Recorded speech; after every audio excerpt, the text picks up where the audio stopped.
mutiny makes its way to Moscow. President Putin declares treason as the Wagner mercenary group he funded launches armed rebellion. This is a blow to Russia, to our people, and our actions to protect the fatherland from such a threat will be tough. Wagner's leader, Yevgeny Prigozhin, has already seized the key Russian city of Rostov-on-Don. So what does the world make of his motives? We'll bring you the global reaction. Also tonight, the ship that launched the Titan submarine on its deadly journey returns to dock as investigations begin. And an innings of firsts.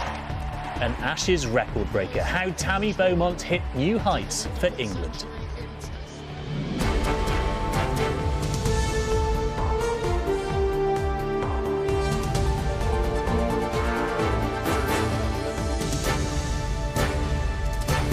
This is ITV News with Paul Brand.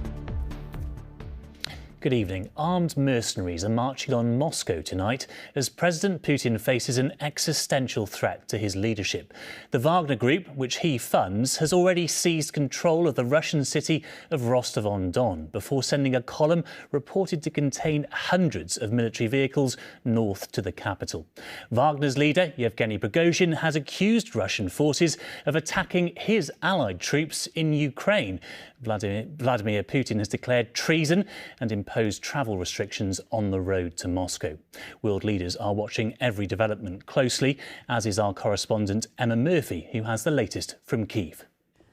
At the military base from where Russia controls its war in Ukraine, the man who poses the greatest threat to Vladimir Putin's 23-year reign. Yevgeny Prigozhin, the owner of the Wagner mercenary army, telling Russian commanders that he is now in control of their base. Not a coup, he insists, but a protest at the way the Russian military have treated his troops in Ukraine. We are in the Southern Military District headquarters. It's 7:30. Rostov's military sites are under the control of Wagner fighters, including the airbase. After months of dispute with Moscow's military leaders, Prigozhin claimed he was spurred to act after Russian forces apparently attacked a base where his fighters were in Ukraine. With Wagner units on Russian streets, the president addressed the nation, warning of civil war and punishment for the leaders of the armed mutiny. This is a blow to Russia, to our people, and our actions to protect the fatherland from such a threat will be tough. All those who deliberately embarked on the path of betrayal, who prepared an armed rebellion, will suffer inevitable punishment, will answer both to the law and to our people. His words did nothing to stop the Wagner push. Convoys heading straight for the Russian capital. Their intentions on arrival still unclear. What is clear is the early impact of this uprising. Amid claims of an explosion at a military base, people ran through the streets of Rostov. The state broadcaster capturing the scene. Footage from the railway station appears to show civilians trying to flee the city. As a Russian helicopter flew above, an explosion hit a fuel depot in the city of Voronezh, likely an attempt to stop the advancing army from refuelling en route to the capital. A missile narrowly misses the helicopter.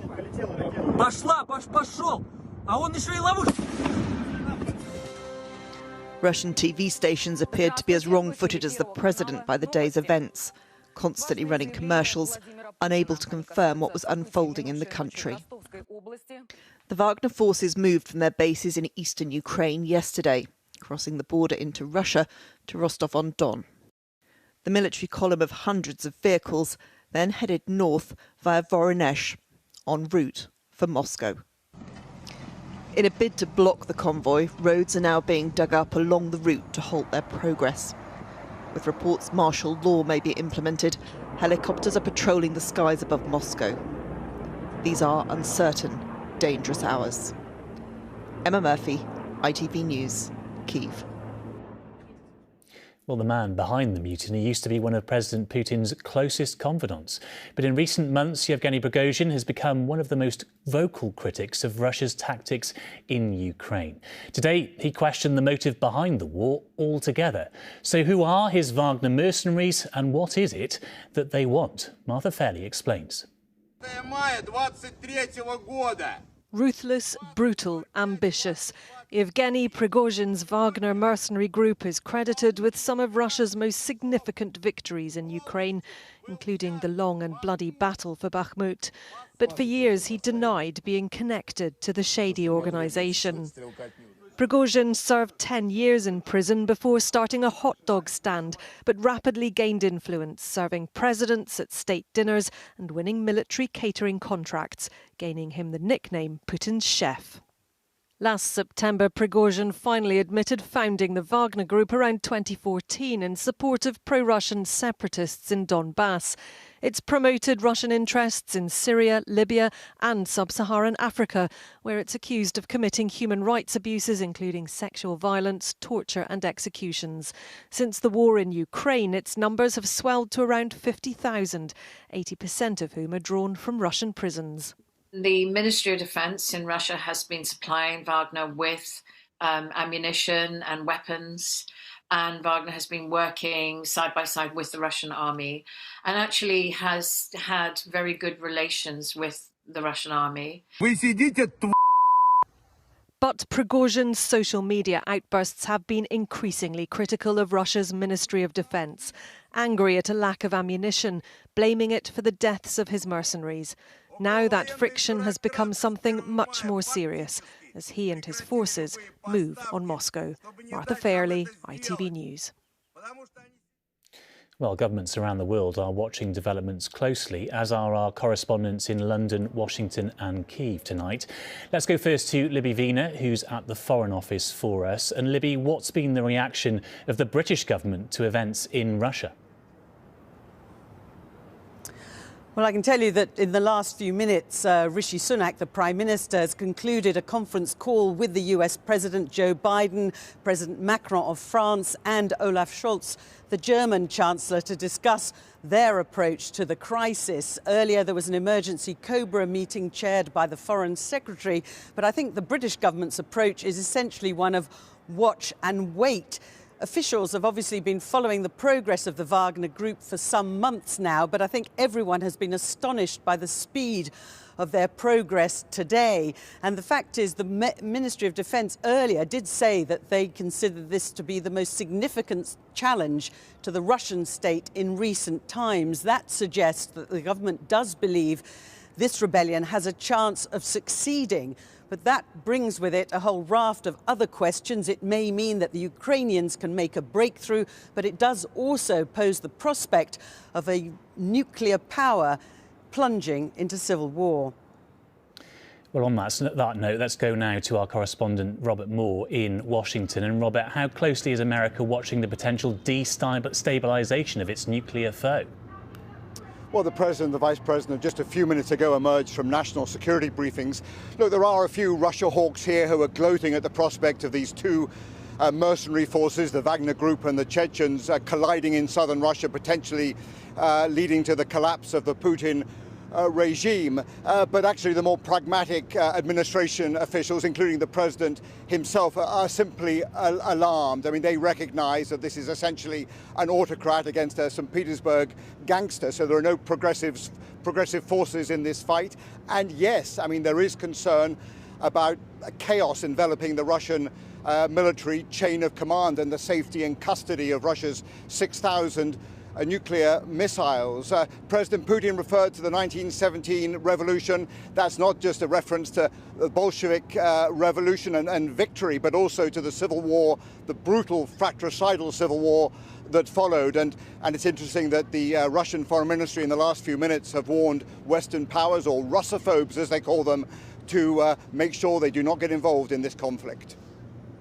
Robert, thank you. And we can return to Emma now in Kyiv, where today's events are perhaps being watched with more anticipation than anywhere. And Emma, what hope is there tonight in Ukraine that this can be turned to the country's advantage? Well, they're desperately hoping that the chaos in Russia and the chaos within the military command of the Russian armed forces is going to give them some kind of respite on the battlefield, potentially give them the chance to push forward in that counter-offensive that began just a few days ago. In the last few minutes, we've heard that they have made advances in a number of parts of that front line, and it seems to be something that they are saying is a result of what's been going on in Russia itself today. But it's important to remember that this country is still very much under Russian attack. There were barrages of missiles hitting various cities during the night. Today there's been 53 cruise missile attacks. So whilst there might be a degree of chaos, certainly it's not stopping the harm that is being inflicted daily on this country. All right, Emma Murphy in Kyiv, thank you very much. In other news tonight, the ship that launched the doomed Titan submersible on its final journey to the wreck of the Titanic has arrived back at its Canadian base. The Polar Prince was immediately boarded by investigators who've launched a probe into the disaster that killed all 5 people aboard the sub.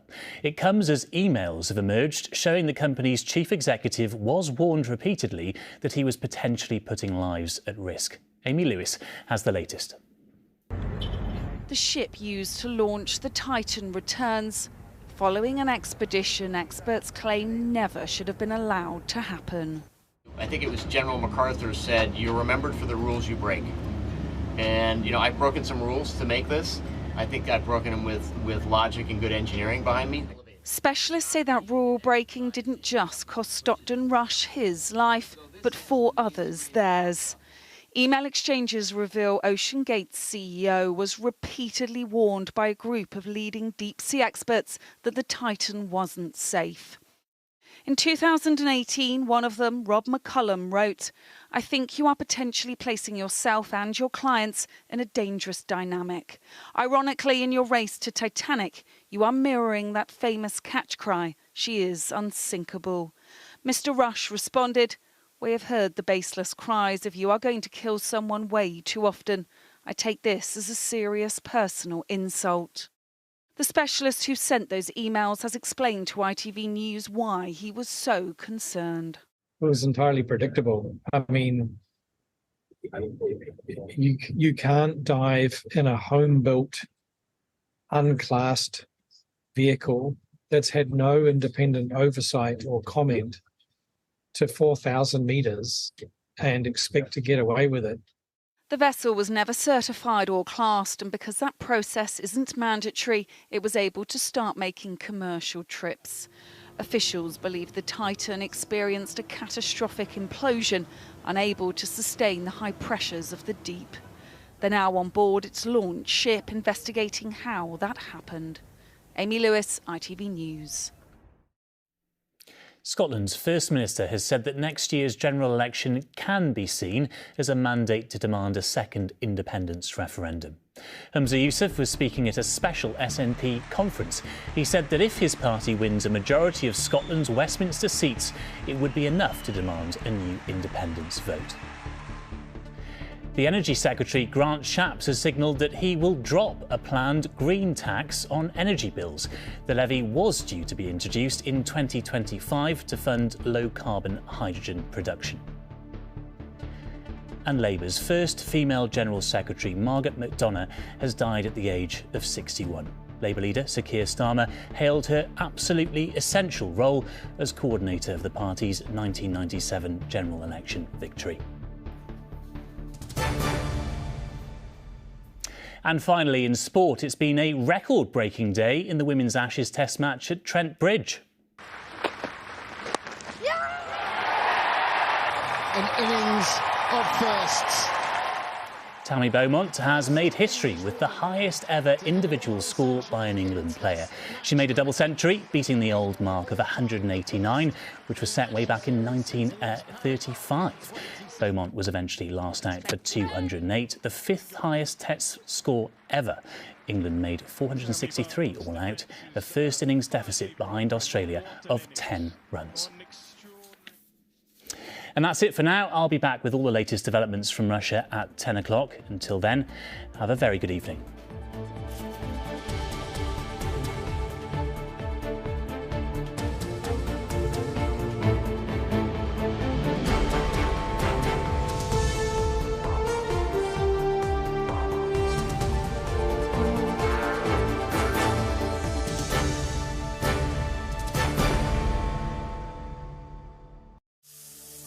The warm weather continues. So why not squeeze the most out of the day? Heinz Tomato Ketchup sponsors ITV National Weather.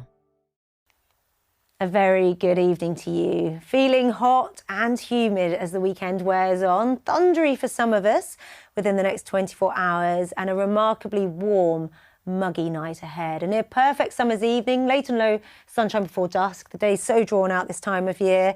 The temperatures take a while to slide. Notably warm. Temperatures not slipping much below 20 degrees in some locations. Around 18 or 19 degrees come dawn. And it will be stuffy, muggy and uncomfortable for sleeping as the night wears on. Into the new day, certainly warm from the word go, with endless sunshine across many locations. This rain making some headway from Northern Ireland, making some progress into northern and western counties. Could well turn out to be intense and thundery. Downpours behind the rain turning thundery once more. Some cloud associated with this and staying very warm, if not hot and humid once more. Heinz Tomato Ketchup sponsors ITV National Weather.